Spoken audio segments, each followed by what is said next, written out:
Hello, everyone. My name is Gary Gomes, the meticulously dressed Gary Gomes, and I'm here to talk with you about Vedic astrology, its implications for your life, and also the life of uh, others around the world. So, if you would like to reach me for a reading or for lessons, please contact me at 508 525 0001, or you can email me at Gary Gomes G. I'm sorry, that's Gary Gomes G at gmail.com. That's my name all run together, the letter G added at gmail.com. So, you can text or call me at the phone number, by the way. I'm also on WhatsApp, so if you have a connection to that particular service, you can text me there.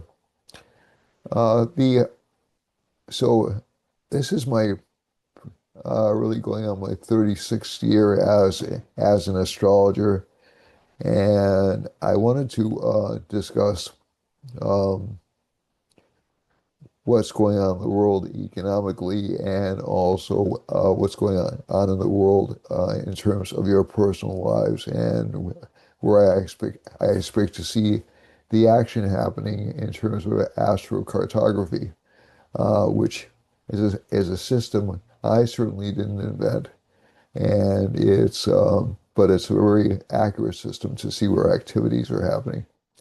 So last week I was dithering all over the place trying to find Japan's birth information in my computer, and it's not there.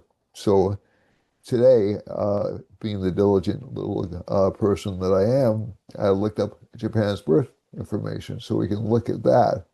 And I want to look at it, Japan, China, and India, just because they're such large components of the world economy, and maybe look at the U.S. chart just a little bit. And we're going to put this in a larger context by looking at where the planets are today, right at this very moment we're speaking. So let me pull up that chart first. So, one second. Now, sometimes when I go off this particular screen and I try to upload it, there is a bit of black that shows on the screen. I haven't disappeared. It's just that the link has to um, take hold with Zoom, and thankfully, it did that time. So this is Japan's birth chart. We're going to get back to that in a second. We're not going to go there right now. Oops, if we can. Sometimes it does these very odd things.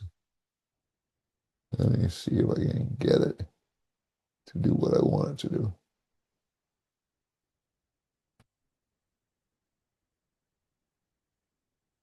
So,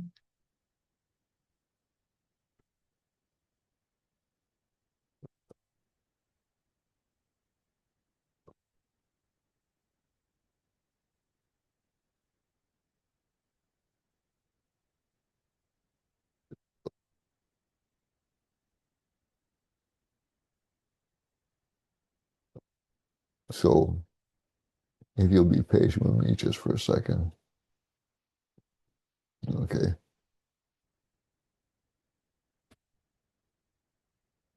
Nope. All right. So let me just do this. Now I try. So sometimes the screens lock. I don't know why. Let me just pull this out and down again. And I'm going to change the share to the other chart. All right. So I have the current chart right now. And thankfully, this is something I've been waiting for personally for a while. Um, Venus is in Libra, and I'm not sure you can see me, so let me just see if I can pull myself up. I'm going to stop the share again. And I'm going to start the share again. This is, close this one. See if I can close this one down. All right, this one will take long.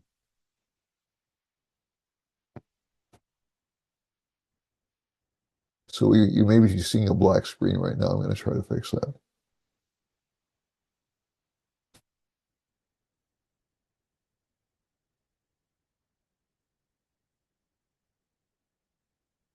Screen sharing. I don't want to be on this page. Sorry, folks. Let's see if I can share the screen.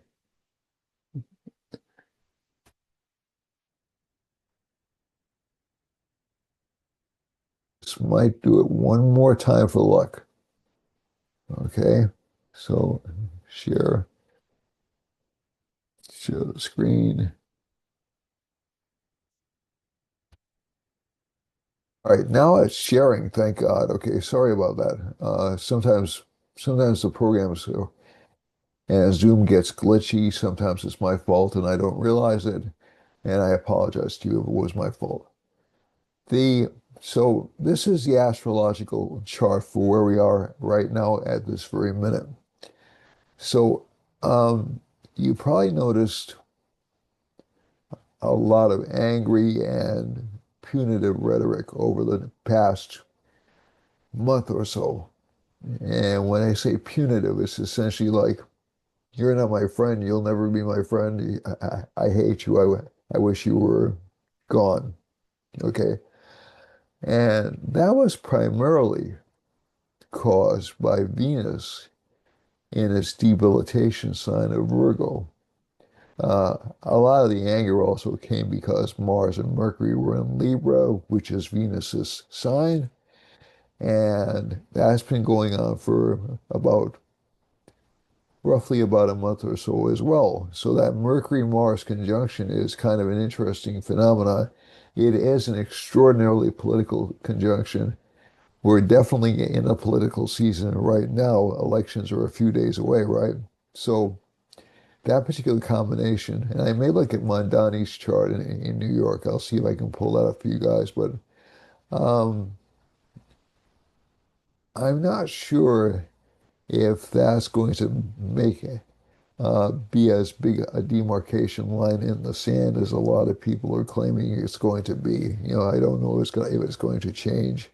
Certainly, New York City is an important city, but I don't know if it's going to change the face of American politics as much as some people hope or fear it will. It will.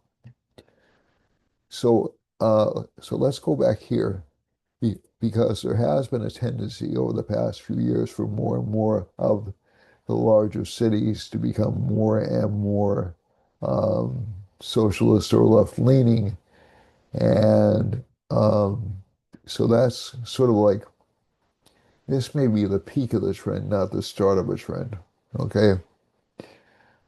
And it's also possible because Mondani's showing uh, a 40%, something like his numbers have slipped.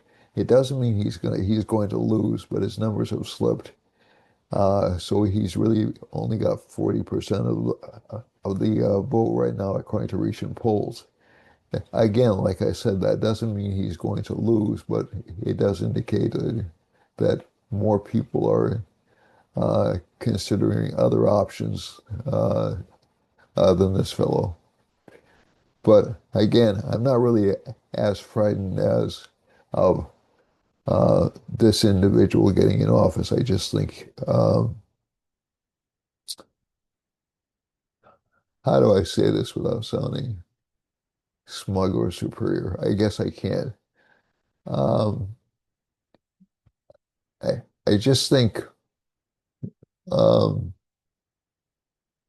people have strong ideals when they're young, and as they tend to get older, they start to see whether or not those ideals can be realized. So uh, it doesn't mean so. When I was much younger, I was much more a believer in in systems like that. As I got older, I saw what the potential cost could be. And make no mistake, I worked for government for many years. I was a beneficiary of a lot of social programs, a lot of social um, um, program activities and social program um, administrations. I have nothing against social programs, uh, but there is a problem when you start promising too much. So, all right, so that's just a little aside. My apologies for taking up your time with that. All right, so we have a nice Sun-Venus conjunction in Libra, which I've been waiting for personally for a long time because Venus is a very important planet for my chart. And over the past month or so, I've just been like working kind of relentlessly and sick and all this other stuff. And so the planets will affect an astrologer too. It's not just you. Uh, the other thing is we have that Mars-Mercury conjunction. As I said, this is a political combination. We have a Capricorn rising sign. Saturn's in the third house. So that indicates an effort to slow down our um, efforts, to be more cautious in our efforts. The Saturn Moon conjunction, though, is actually Saturn and Moon. I'll throw Neptune in for good measure. Saturn and Neptune together tend to pull back unrealistic expectations. So that Saturn Neptune combination. So let's say we've been dreamy and kind of all over the place with our goals. Uh, this will tend to make it a little bit more practically oriented, and the Saturn moon also tends to make us rest for a couple of days. So that's probably a good thing. Okay. Now, one thing again I'm going to point out about this chart, which I believe I pointed out last week, is that virtually every single planet in this chart is weak by rulership, by conjunction, I'm sorry, by placement in the chart. So Jupiter's at 48 minutes of Cancer. So Jupiter's in its exalted sign.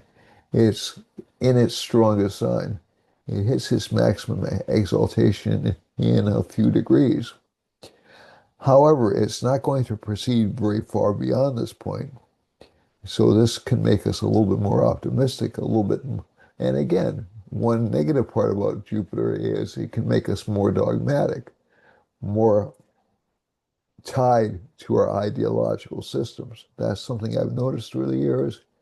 It's not something that a lot of people talk about, and also it tends to make us a little bit more patriotic and also a little bit more ready to go to war because Jupiter rules the sign connected, at least from my perspective, connected with war, and that's Sagittarius because of Mula Nakshatra being the first 13 degrees.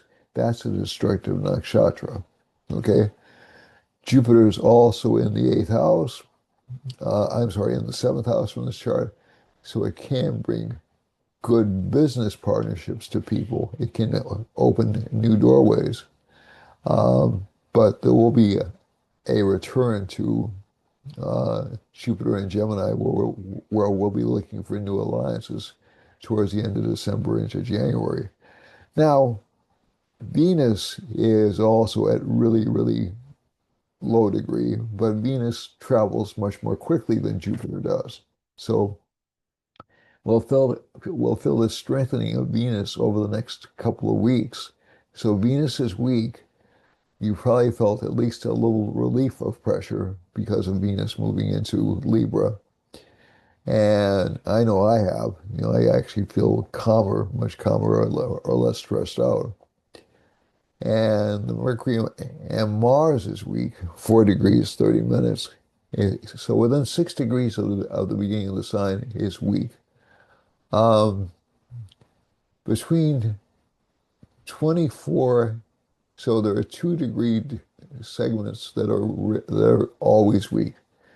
0 degrees to 6 degrees, and roughly 24 to 30 degrees. So, and these are the avastas or the states of the planets. And those indications are always that the planet is either a baby or an old age. So it's essentially feeble or unable to protect itself.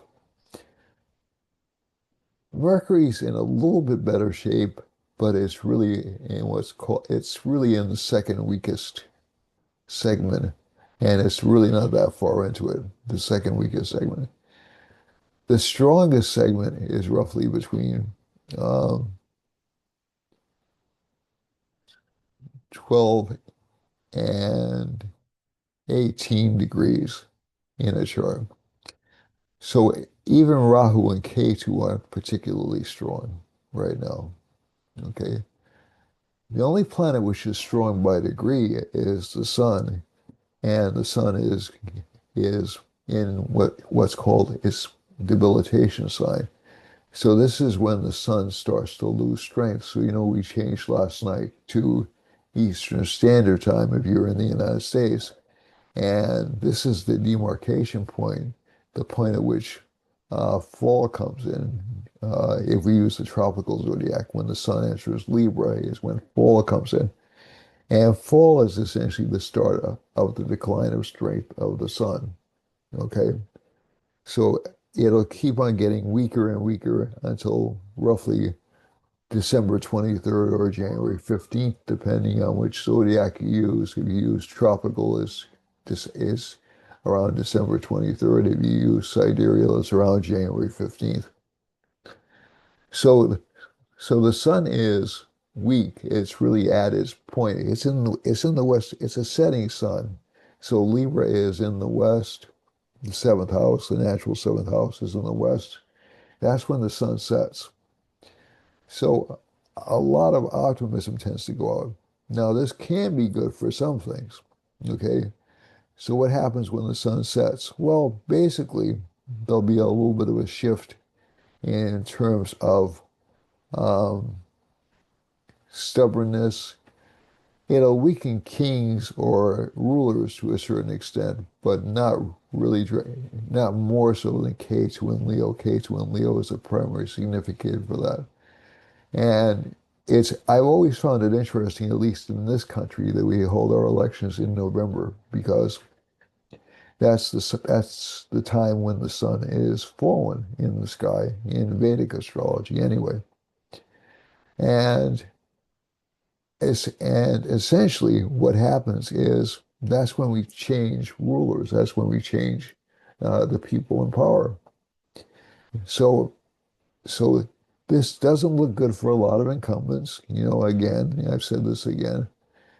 This can make room for a candidate like Mondani, who's not a typical politician.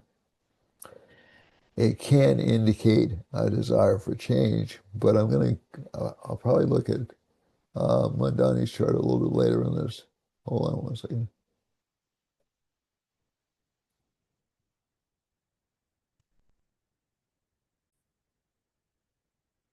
Okay, so as I was saying, this can give unexpected upsets um, at the polls, and actually, I'm not seeing any sudden reversals of trends.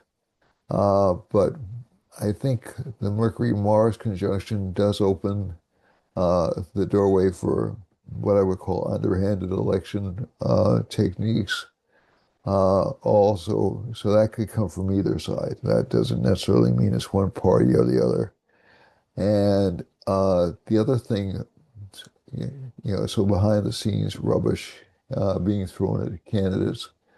On the other side, you have a Saturn Moon conjunction here, which I discussed earlier. So that right now, this may be what's reflecting Mondani's downturn in the polls in New York. Uh, it's also, I think, one of the things that happened this past week is because of people not being able to get jobs in their major fields of study, the Fed a- actually decided to cut interest rates. Now, again, it was a small cut because they're afraid of inflation, but the inflation rate hasn't been anywhere near what they projected it would be. It's around 3%, which is markedly lower than it was in 2022. And so we're still not seeing the full extent of what damage, if any, the Trump tariffs will cause. And but or else, let's say if there's a conflict in Venezuela. Uh, but I think overall we can expect a little bit of calming down and maybe some kind of attempt at a resolution of the budget crisis. But again, I'm not really expecting that particular dam to break until really towards the end of the month. I hope I'm wrong about that, by the way. And that's mainly because I'm seeing Saturn blocking a lot of progress in that particular area. Because we have um, Jupiter is strong, so that's going to put pressure on Saturn. Jupiter's aspecting Saturn, but Saturn's just slightly stronger than Jupiter is. So as I said, Jupiter is I used Jupiter for the Republicans and Saturn for the Democrats, not because Jupiter's a better planet, but basically because Jupiter's the younger represents the younger party, and Saturn represents the older party. Also, the Democratic Party started off as a populist party, a party connected with immigrants, a party connected with uh, um, agrarian life, and Jupiter was more connected with private ownership, the theoretical foundations of capitalism, and also the idea that essentially systems are Jupiter's a planet which believes in tradition, but also that systems are going to regulate themselves. So Jupiter is kind of a non-interference planet. It gives guidance, but it doesn't interfere directly. Um, Venus is a good friend of Saturn's, so and Venus is a good friend of Rahu and Ketu, and somewhat of Mercury. So again, these are all the planets which are more unconventionally minded or um, more reform minded. Jupiter is not really a reform minded planet. It's a traditional planet. Okay. So now Jupiter is aspecting Mercury and Mars in this chart. So that should give some more financial gains. It should give some more interest in improving the economy. You should actually start to see some investments improve over the next month or so. Employment, though, I think will probably be, if I take a quick look at the U.S. chart, one of the things that I dislike about the U.S. chart is this chart, United States. States chart, pretty simple, pretty easy to pull up. One of the things I dislike about the U.S. chart is that Jupiter is in the seventh house and it's influenced by all these other planets. It's pretty much the strongest planet, except for the sun in this particular sign. So you can see Jupiter's right in the middle of the sign. As I said before, that's really a strong planet. Um, Sun is marginally stronger just because although it's outside the range I gave you earlier, it's still the sun, and the sun tends to beat other planets. The strongest planets in the U.S. chart are Rahu and Ketu. because Rahu's smack dab in the middle of a sign, and Ketu's smack dab in the middle of the sign. So that gives us our urge for innovation, also gives us to a certain extent our ability at theft uh, or or greed, okay, to a certain extent. And Saturn's in the 10th house, so that tends to give the United States a need to dominate other countries. Okay, I need to dominate.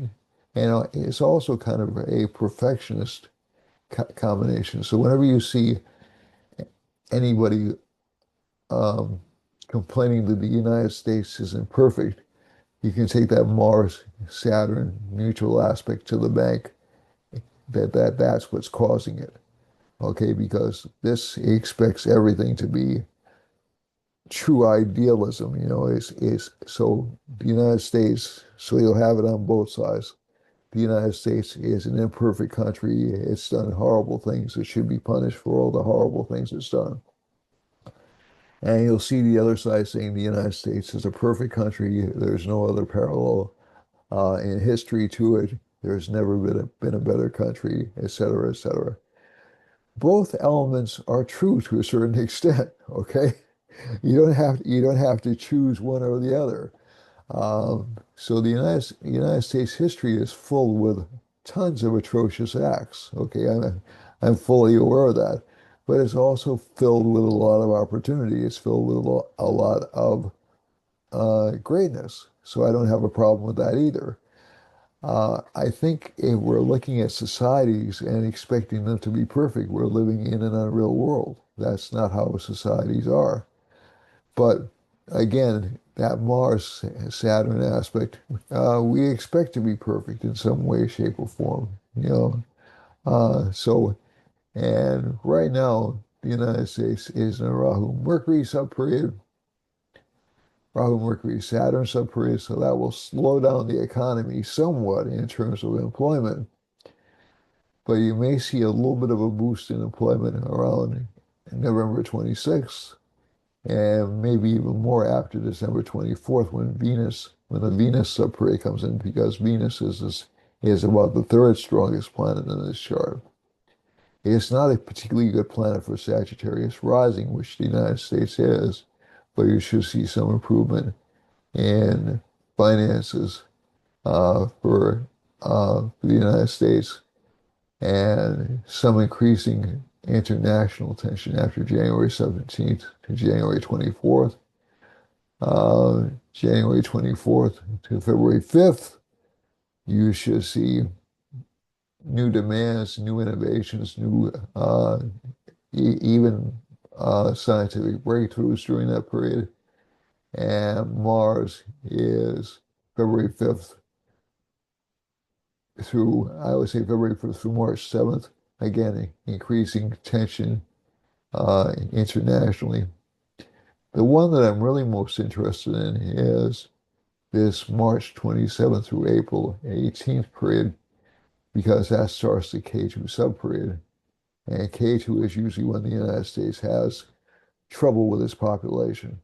So, so you may see more demonstrations, more riots, more lawlessness during this particular period in time. So let's go back to, but there was one thing I did want to mention, and that was the science in the scientific community. We go back to the chart I was looking at. The scientific community, there have been several adjustments in terms uh, of uh, of policy on vaccines, some led by RFK Jr., and also some adjustments in climate issues, and that was demonstrated just recently by Bill Gates coming out and saying that climate change is not as big a deal as we were led to believe after being told for years that it was a catastrophic, it had catastrophic implications. So I think one of the things that's happening is, so you could say, well, that's because the White House is influencing this particular person, but it could also be because of shifting priorities on the individual, as well. So it's always good not to take, especially proclamations by millionaires, as necessarily being in the best public interest. Okay, or by billionaires as necessarily being in the best public interest.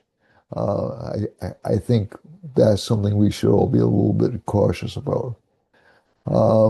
But you know, so it's been an interesting week or so, just in terms of just those things that are happening. Um, Jupiter's aspecting the Mars-Mercury combination, so that'll cause some fights or some anger. Jupiter aspecting Mars, Mercury will cause more demonstrations. That's for sure. Um, there is increasing interest in um,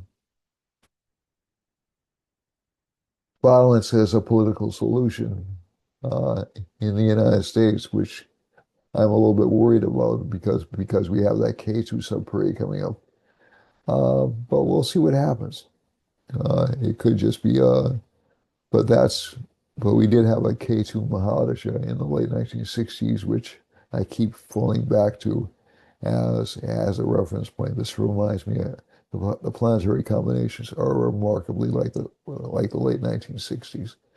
So let's move over to Japan just for a second, because Japan's a big economy, right? And I think it's the largest economy in is it third or fourth largest economy in the world. Um, and I know West Germany is, or not West Germany, excuse me, Germany is up there as well. I think Germany's uh, among the top economies in the world. I don't have an exact list in front of me, but certainly have the U.S., China, um, and China are number one and number two. Japan, I think, is number three. I'm not sure about that. West Germany, or Germany, sorry, Germany's no longer West and East. Germany is, I believe, number four, and I think India is number five. Although I could have that wrong. These are big economies. These are huge economies. Um, the European Union looks like the largest economy in the world, but again, it's a union. It's not necessarily a political. It's not really a political entity as we understand it. Uh, so so essentially, Japan's.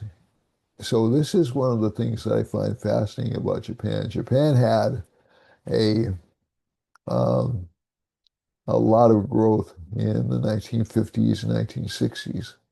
Now, if you go back to Japan's major, so that happened during a Saturn Mahadasha. Okay, so Saturn's in the second house of wealth. So this is remarkably similar to China, okay, in terms of the growth pattern, because uh, Japan grew during a Saturn. I'm sorry, China grew during a Saturn Mahadasha. And if you look back to when um, Japan started to slow down, it's been so 1989. It was in a Jupiter Mahadasha actually when it explosively expanded. So you go back to um, before 1989. That was the point at which we thought it was going to be the second largest, or maybe even surpass the United States in terms of the economy. Saturn Mahadasha, it kind of slowed down. It was stable, but it slowed down.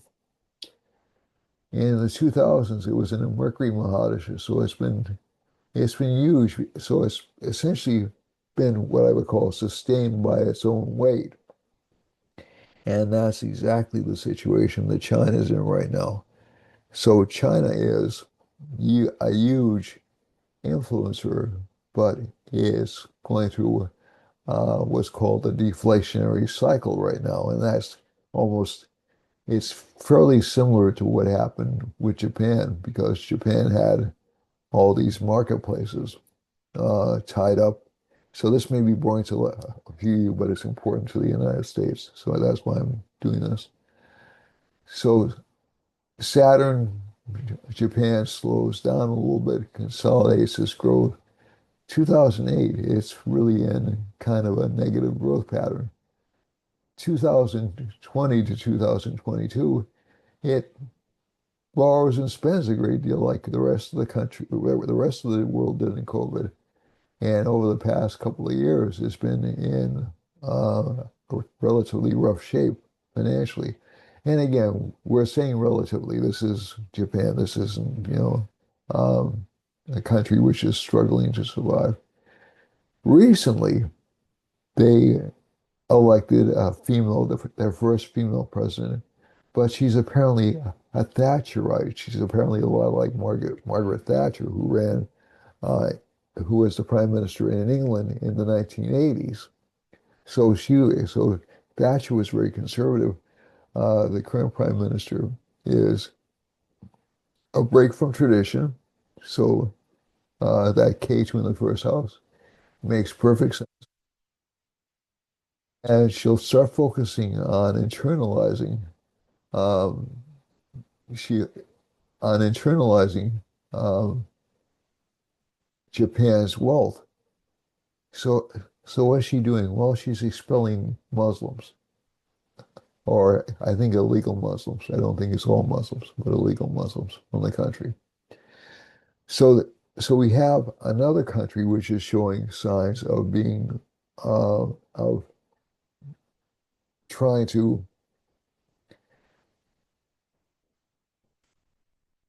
close itself off or be a little bit more insular uh, than it has been before.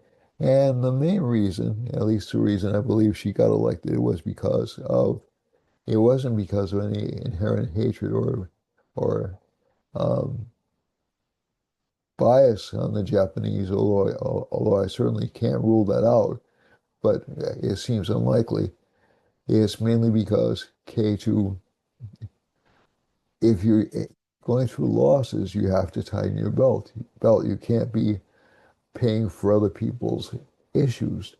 So that K2 Mahadasha is usually when you give things up. It's when you decide to give up certain, maybe even certain benefits that you have, okay? And this K2 Mahadasha is going to last until 2032. Now let's roll over to China. So, and I do have a reason for why I'm going in this direction. We should have China.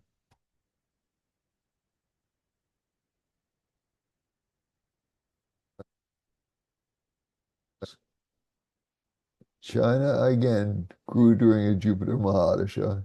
It started working its citizenry uh, mercilessly during during the Saturn Mahadasha, but it's in a Mercury Mahadasha. Now, it's been my experience that Mercury Mahadashas are incredibly unstable. And that's because Mercury changes signs every month. It goes into retrogrades, it conjoins with malefic planets. In this chart is in the 11th house of the chart. And this chart may be a little bit off, but it's in the 11th house of the chart. So it should bring some gains, but it'll bring gains through theft. Now, does that mean it'll try to grab more land? Possibly. Okay. So Japan is showing signs of wanting to consolidate or isolate itself a little bit more. China is showing signs of um, basically wanting to expand. And there's no other country in the world that has as many contested territorial claims that China does. So China is not necessarily our enemy, but definitely uh, a problem for that part of the world, for India, for Indonesia, for Singapore, for Japan. Okay, so so essentially that these are some of the astrological reasons. I'm more focused on the East than the more obvious situations in Ukraine and Israel and Iran than a lot of other astrologers are. I can't speak for everybody, but I don't think this is unique to me, but I'm focusing on that part of the world much more strongly because there's much more economic um, potential for conflict in that part of the world than almost anywhere else. So we have this Mercury Mahadasha, and like I said, the current situation in China is it's going through a what's called a deflationary cycle, and that means prices are prices are lowering, uh, and and essentially it's partially connected with the Trump tariffs to a certain extent. It's also it's also a function that other countries in the Far East, like Indonesia, Vietnam, um, those countries are also becoming more and more competitive with China. So they're actually able to produce good products that can compete with Chinese products. And so they have to, China has to go into kind of a deflationary cycle in order to compete. So they have to lower their prices. India, it looks like, is in a Rahu Mahadasha right now. So they're in an eighth house Mahadasha. They entered it actually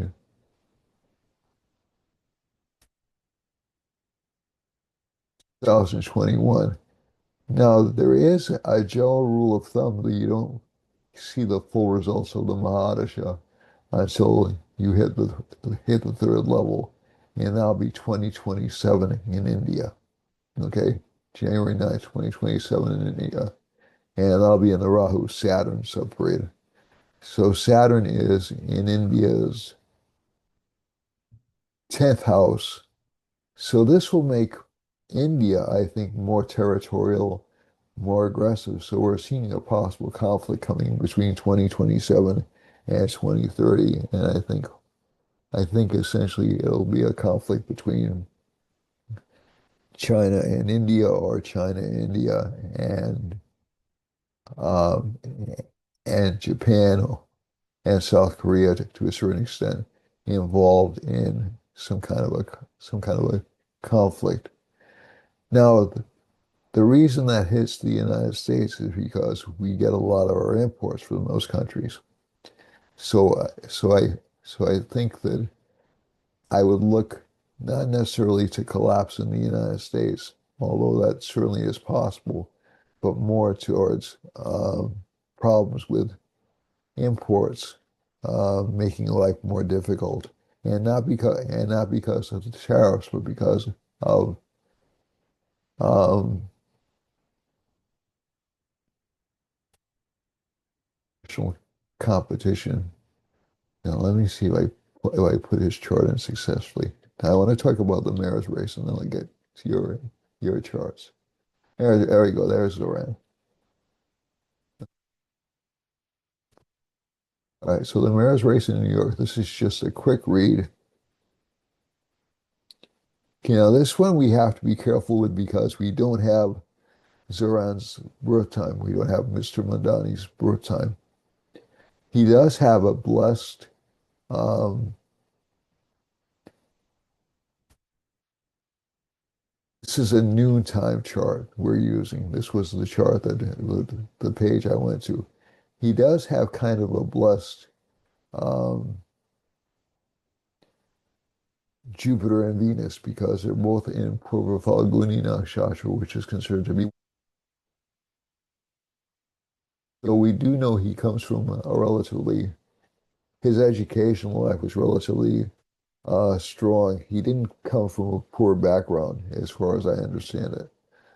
And but he does have the typical Mars Mercury conjunction of a politician. And I think one of the things I've noticed when K2 transits over certain benefic planets is it tends to accentuate those benefic planets. So that probably gave him a boost in luck and a boost in the polls. I'm not going to say he's going to lose the election, but it'll be much tighter than he expects. And also, I expect him to be mayor for a relatively short period of time. I don't expect him to be mayor for very long. He's got a Moon Saturn conjunction in his chart, which makes him very appealing to people, makes him very likable. He's got Rahu in Sagittarius, which tends to make a person hungry for power or hungry for dominance. But again, there are politician combinations. If I were more blunt, I would say line competitions, but almost every politician has a combination like this. Um, One notable exception is Donald Trump, but Donald Trump has other combinations which are not particularly straightforward. Okay, but he's not. But Trump was never a professional politician.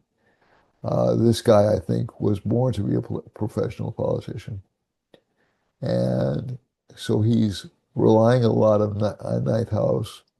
A lot of his support is coming from the New York immigrant community.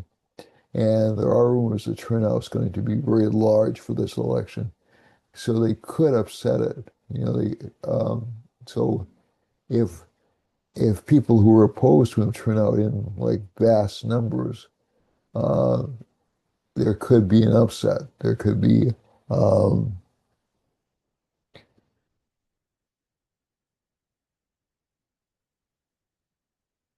popularity, but I'm not. It's shifting, seems to be shifting quickly enough for it to really have an effect. I could be wrong about that, but it doesn't seem to be shifting quickly enough. So let's go on to so let's talk about you, all right, and what this week means for you, okay? All right, so that doesn't mean we won't have problems in the world between now and 2027. But 2027 looks like a kind of a pivotal year to me. Um, the chart for Aries, so this is April 15th to May 15th. The chart for Aries is indicates we have Mars in the eighth house. So again, there will be some arguments or fights with spouse, but you'll generally get along better with spouse this week than previously. And although there may be some misrepresentation on the part of spouse in terms of what they're buying or what they're keeping from you, Saturn's in the 12th house. Again, it tends to indicate a lot of bills. Jupiter's in the fourth house. Jupiter in the fourth house is very good for um, educational activity. K2's in the fifth house. Some problems with daughter or son, or even with creative activities. Creative activities is very positive but for children, for living beings, K2 in the fifth is not positive. So there can be some problems or disruptions with them, arguments with them. But and the Lord is weak. The Lord of the sign is weak. So again, look for a kind of a disruptive week for children. Rahu's in the 11th house. So some good potential financial gains, but not long lasting. You'll still have to watch out for your friends because your friends may be misrepresenting themselves to you or just hanging on to you to enrich themselves rather than help you out. So that's for Aries. For Taurus, Taurus lasts from May 15th to June 15th. And Taurus's lord or ruler is Venus. It's finally left the fifth house, which gives Taurus a certain amount of luck, but it gave weak luck. And this will give some obstacles with Sun and Venus in the sixth house. But basically, you'll find yourself getting more work done, focusing more on work, focusing more on material improvement. Mars and Mercury, a lot of fights with relationship partners, so just be aware of that. Also, not a good time for people with this particular sun rising or moon sign to get involved in new relationships. The same is true for Aries, by the way. So just chill out for at least another couple of months before a new relationship starts. For Jupiter's in the third house, K2's in the fourth house, and that can give some disruption in home life. But again, everybody will be polite and nice with each other. Saturn's in the 11th house, so again, a lot of pressure on the sign. Rahu's in the 10th house, a lot of focus on career. So career, relationship, and to a lesser extent, home life are going to be dramatically affected by this month for Taurus. For Gemini, Gemini has the Gati Lagna and the Sri Lagna in the first house. That's from June 15th to July 15th. Now, Gati Lagna and Sri Lagna aren't discussed a great deal by astrologers under conventional means, but they're essentially calculated points in space. And these are indicators of prosperity or career. So people born between June 15th and July 15th should see some career growth, some financial growth, some increased luck in terms of relationships. Case, who's in the third house, a lot more courage. Venus is in the fifth house, a lot more luck with legal matters and also with children. And Mars and Mercury are in the sixth house. This can mean some court activities or some governmental activities, but again, these are relatively lightweight things. Rahu's in the ninth, an increase in luck, an increase in financial growth. Saturn and Moon are in the 10th. A lot of notoriety, a lot of publicity connected with career. So this is actually a good point for Gemini rising sun or moon. For Cancer, this goes from July 15th through August 15th. Jupiter's in the first house. That's generally considered to be a good placement. It's the lord of the ninth house of luck. And Jupiter is exalted in the sign. Still a little bit weak, but it does give promise of growth and financial progress. K2's in the second house. You'll have to be careful with your money. Pay attention to where your money's going this month, okay? Um, and let's see, so it may be going, you may be a little bit too charitable this month, giving away things you really shouldn't be giving away. Not just yet. There is a time in life for doing that, and that's certainly towards the end of life, but right now, not necessarily so. For the fourth house, Venus and Sun are in the fourth house. Again, some expenses connected with beautifying the home, but these really aren't unpleasant expenses. Some arguments or fights with love affairs or with children are indicated from this sign. Let's see now. Sixth house lord is Jupiter, is placed in the first house, so it makes this sign very competitive this month. Rahu's in the eighth house, some difficulty with um, people from other countries, and Saturn's in the ninth house. Slow but steady progress for this sign. Okay, so that's actually, so it'll give this sign a lot of work and a lot of financial growth, but it'll come with hard work. For Leo, Leo lasts from August 15th to September 15th. We have K2 in the first house. That can mean, so For people with Leo suns, rising, or moon signs, it can indicate a certain fearlessness in the chart. And so K2 tends to move forward without fear or without issue of um, feeling like it has limitations. Okay. So now, again, this can sometimes lead to recklessness, but oftentimes, if you trust your instincts, K2 will do good things for you. Okay. Um, K2 in Leo is actually K2's birthplace. So actually, it's almost like being in its own sign. So K2 in Aries or Leo is considered to be actually a good placement. It's best in Scorpio, but Leo and Aries are fine. Leo, Cancer, as a matter of fact, is fine for K2. But but essentially, like I said, it'll be a lack of fear of taking chances. So this sign will find itself more emboldened to do things like that. Sun and Venus are in the third house, indicates good ability to communicate with people, um, good diplomatic skills. Mars and Mercury, some problems with wife, especially over property, some disputes over property. Rahu's in the seventh house, wife will want to be more outgoing, more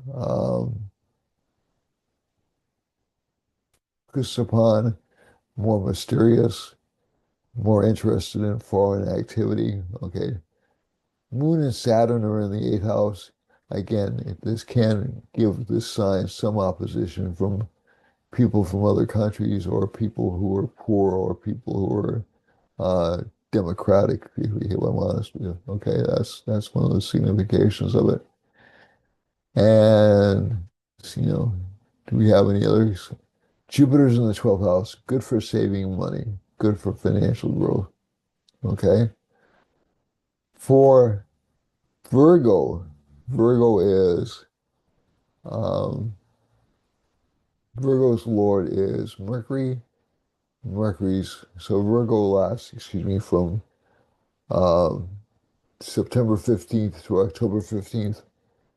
And Virgo has Mercury and Mars in the third house together. So there's a lot of ambition from this sign, a lot more interest in speaking to people, a lot more interest in going outside and socially interacting.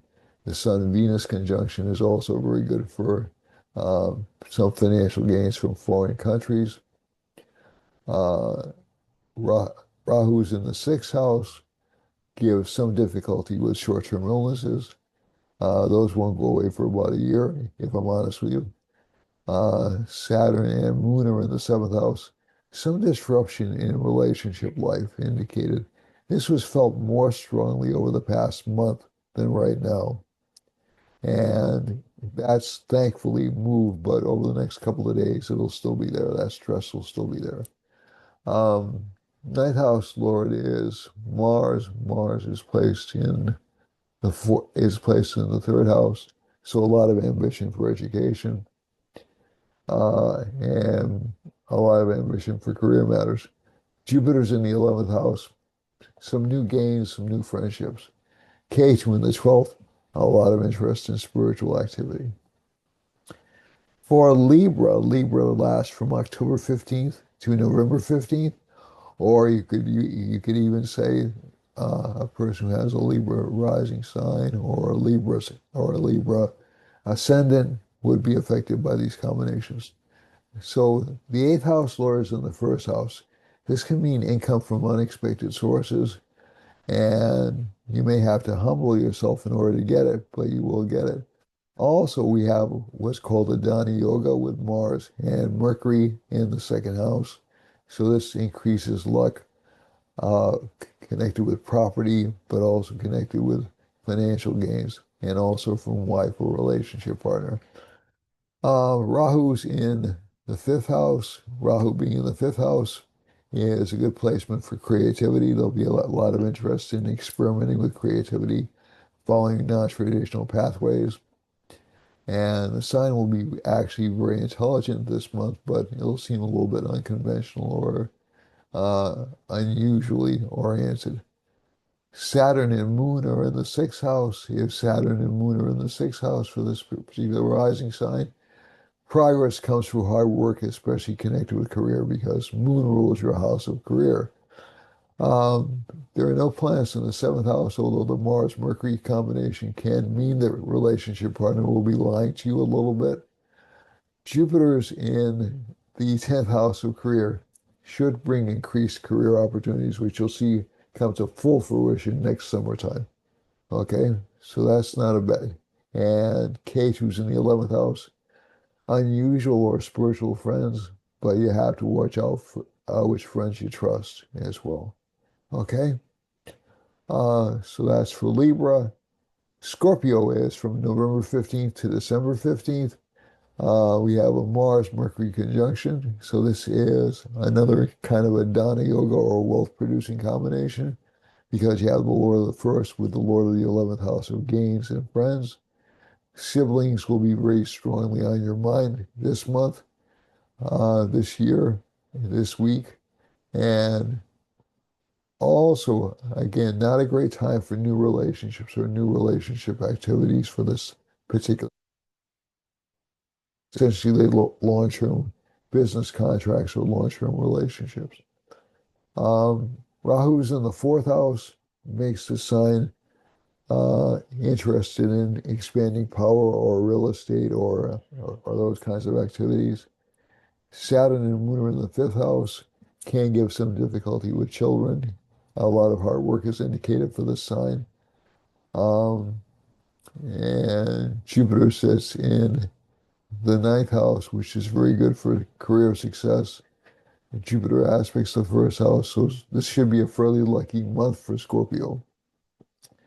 And you should see some increased financial benefits and also some increased confidence.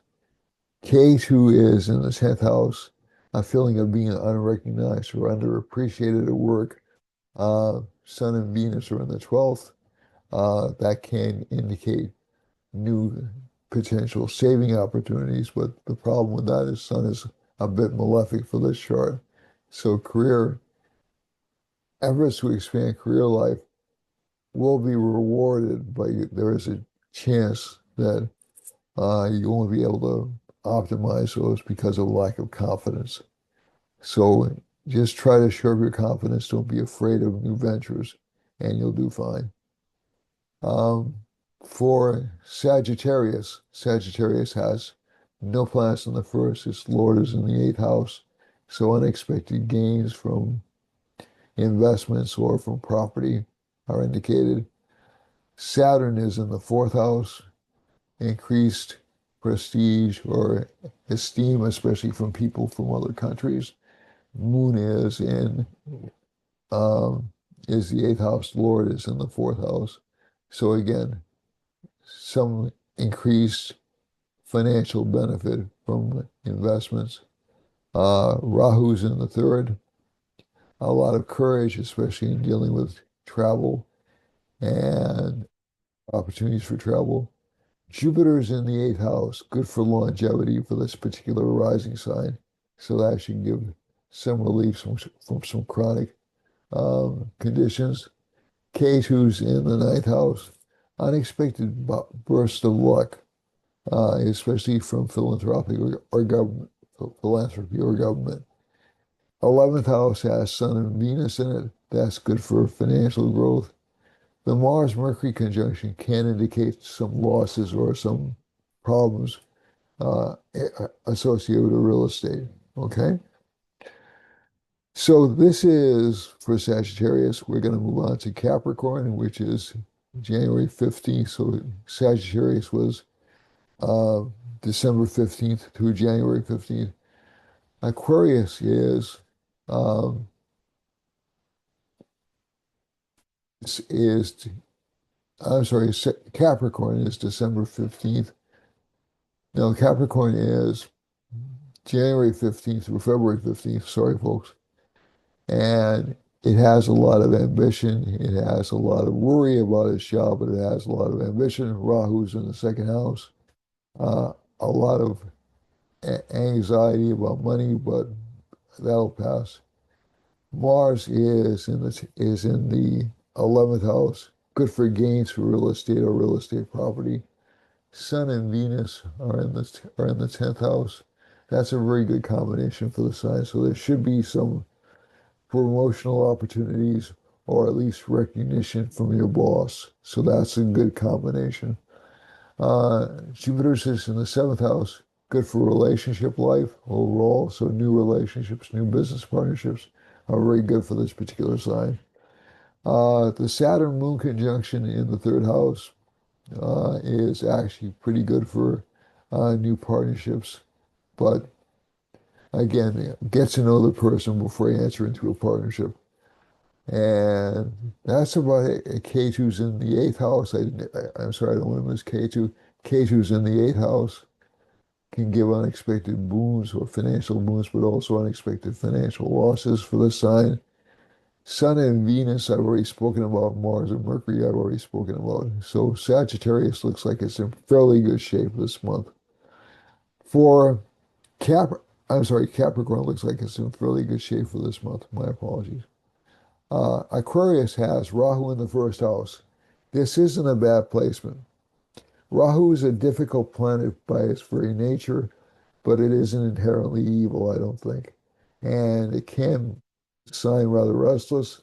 It makes it rather difficult to focus on one thing, and its desires will jump from thing to thing. So this is for the planets between February 15th and March 15th, or Aquarius moon or Aquarius rising. So Aquarius has a month where it'll be a little bit jumpy. This will continue for about 6 months, a little bit scattershot, but it'll be interesting in a lot of different things and able to reap financial rewards from them as well. Saturn's in the 2nd house. It will slow down the speech of the sign. It will also, I think, increase its financial luck and increase its ability to overcome enemies. Jupiter's in the 6th house. Um, Indicates gain of money, but only through hard work. But you'll enjoy the hard work. K2's in the 7th house. That's an interesting placement. So you'll be attracted to unusual or unorthodox people as business partners. But you'll have to watch out for them. Check into their backgrounds before you enter a business deal because they could also be thieves. So you have to be careful about that. Venus is in the 9th house, very well placed for the sign. Mars and Mercury are in the 10th house. It forms a kind of a yoga called Ruchaka Yoga, which indicates the sign is ready to move. It's ready to move forward and fight for what it wants. So generally Aquarius has a decent chart this month. Um, and I think it will be for the next, we'll have for the next few weeks at least. Um, Finally, last but not least, we have Pisces. This is March 15th through April 15th. And we have that Saturn Moon conjunction in this chart. That's very good um, it's very good for spiritual life, somewhat good for gains, uh, but also it will tend to make this sign a little bit depressed or a little bit isolated feeling a little bit isolated. Moon is the 5th house lord in this chart. So this produces another kind of a wealth producing combination, but only through hard effort, only through hard activity. Um, we have Kulika and I'm sorry, Gati Lagna and Sri Lagna in the 4th house. So there should be some acquisition of wealth from home. Jupiter's in the 5th house will give plenty of opportunities for relationships. K2's in the 6th house. That's not a bad placement. As a matter of fact, it's good for overcoming bad habits and addictions. But you'll have to be careful not to overindulge if you don't want to give up your bad habits. Venus is in the 8th house along with Sun. Can make the sign seem very attractive sexually or very uh, magnetic to people. So that's actually a good placement. Mars and Mercury are in the ninth house. That's good for financial growth and for financial progress for this sign. And Rahu's in the 12th. Watch out for what you buy. It's a little bit tempting to buy things you don't need with this particular placement. Now we're going to move on to the time and space chart, which I do every week.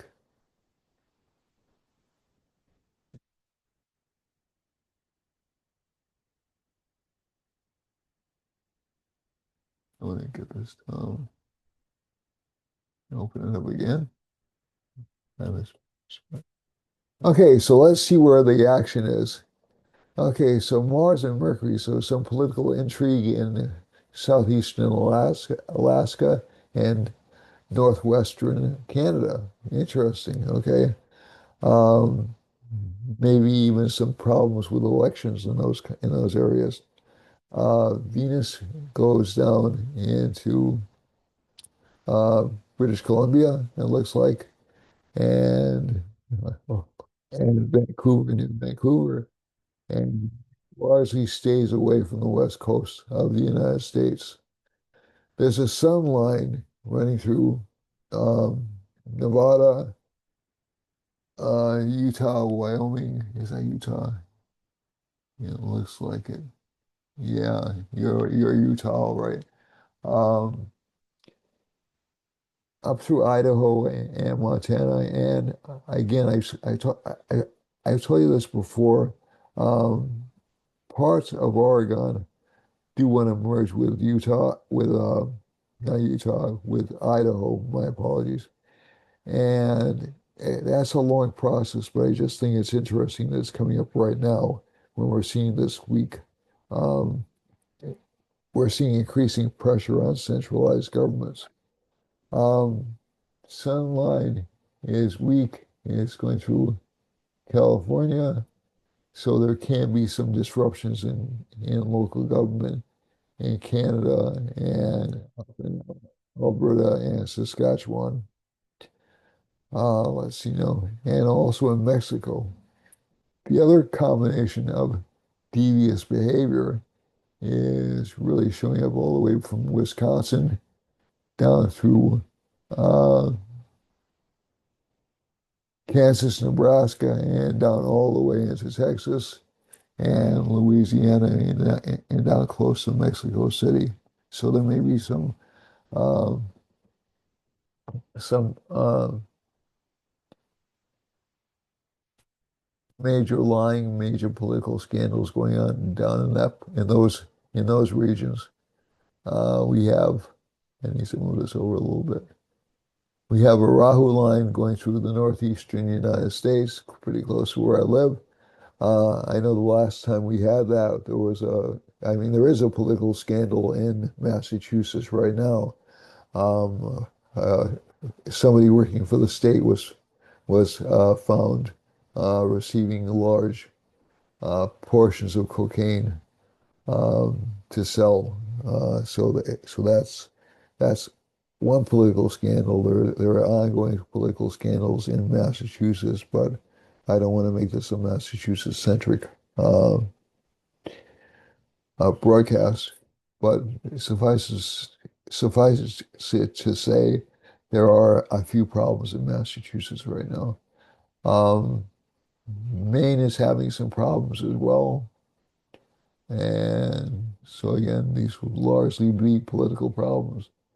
And all the way down through Massachusetts, you see that's Cape Cod, that's very close to where I am. And so that usually a line this close to Maine and New Hampshire and Massachusetts will affect all of New England. So we can expect to see some dirty laundry come out over the next few weeks.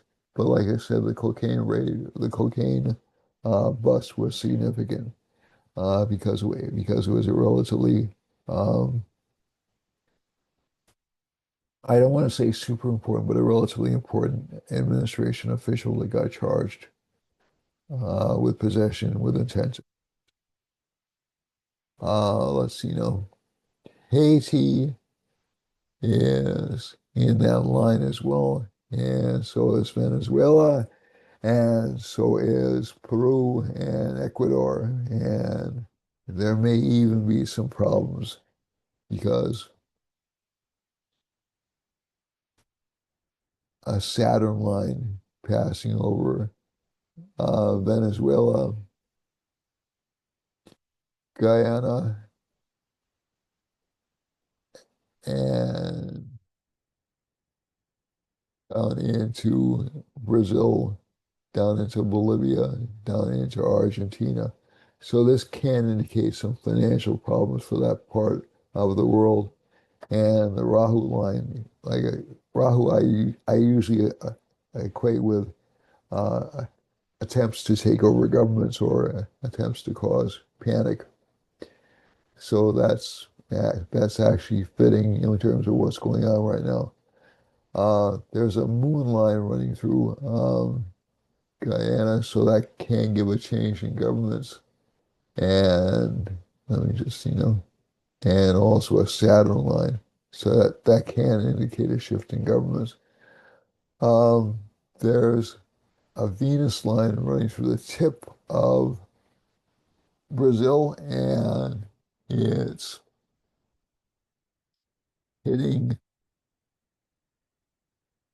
it's intersecting with a sun line. So this can give some problems with the beauty industry in Brazil and also with high-ranking officials. Okay.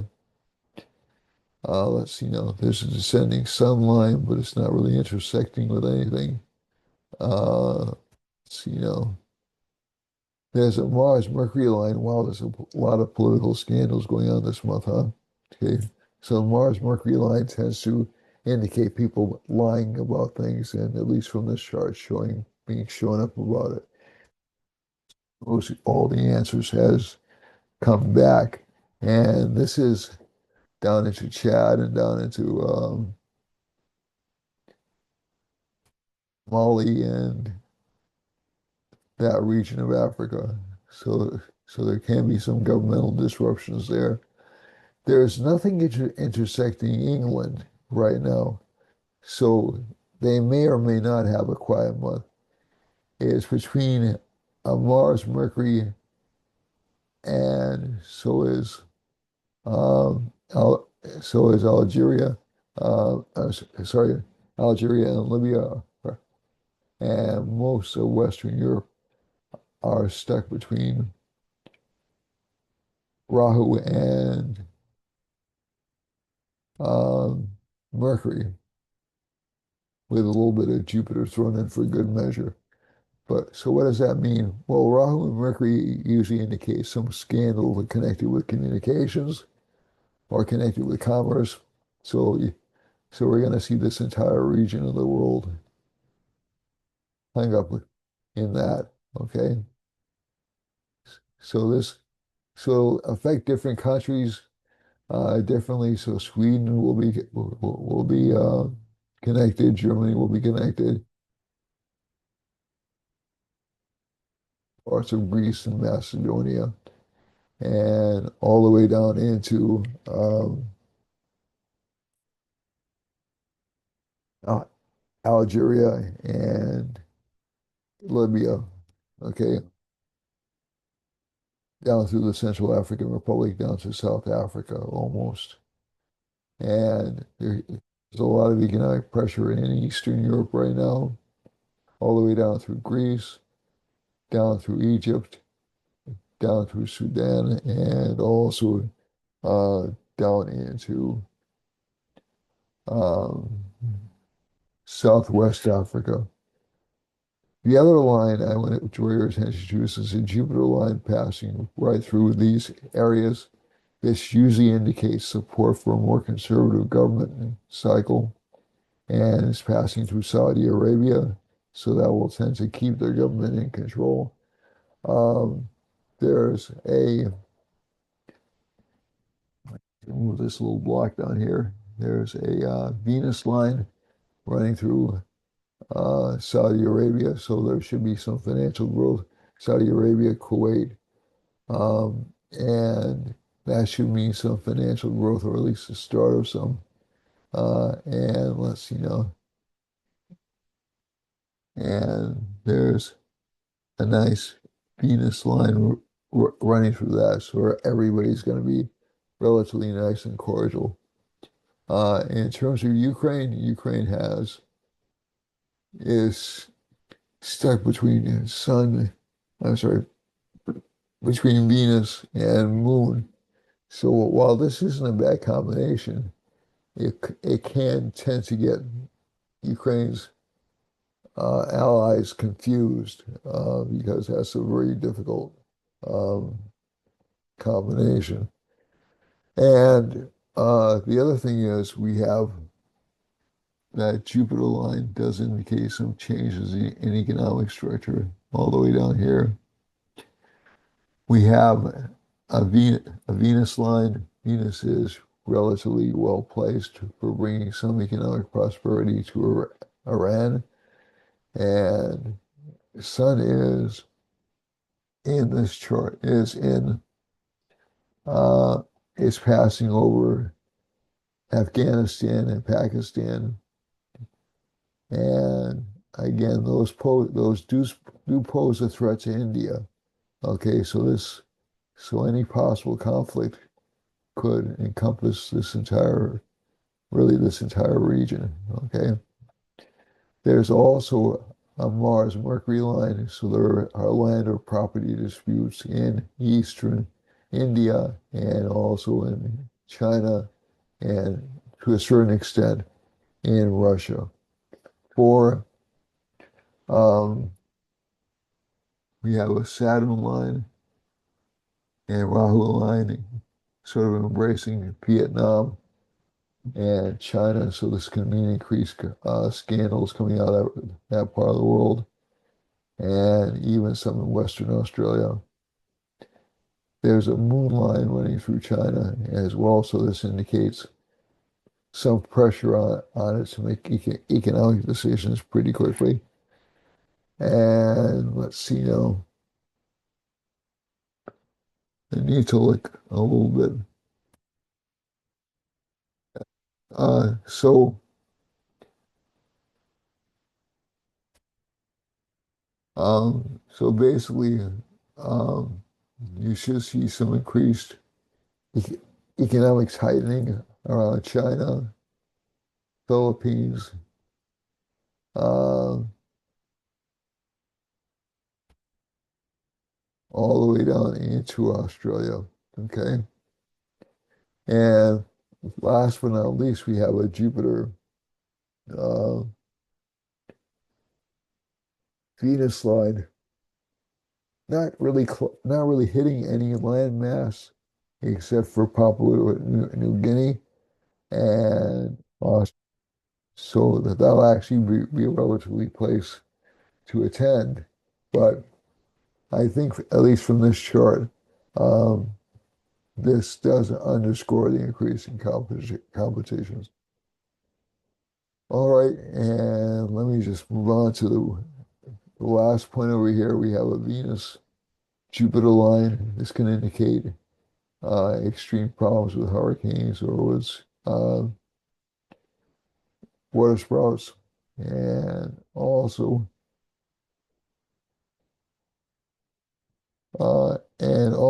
excuse me, and also if we look carefully at the map, there can be an effort.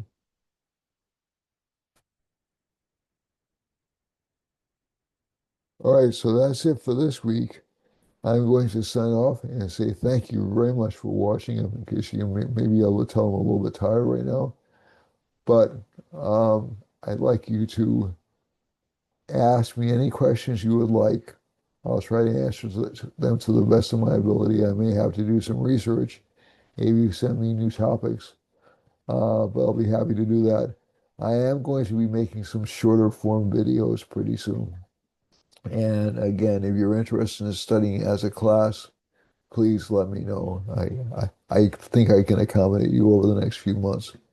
And but I need more than one or two people in order to do that and make it financially feasible. So, and it's not a matter of greed, it's just a matter of the amount of work that has to be put in along with the hours I have to put in order to make it work. Okay.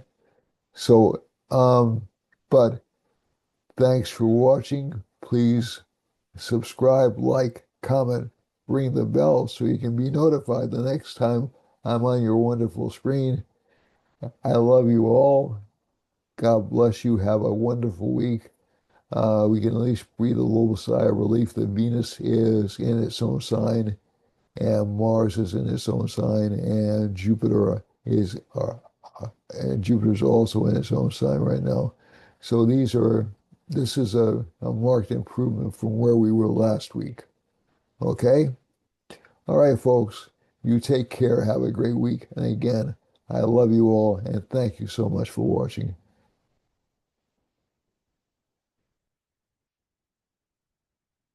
Stay, and I appreciate each and every one of you. Thank you so much.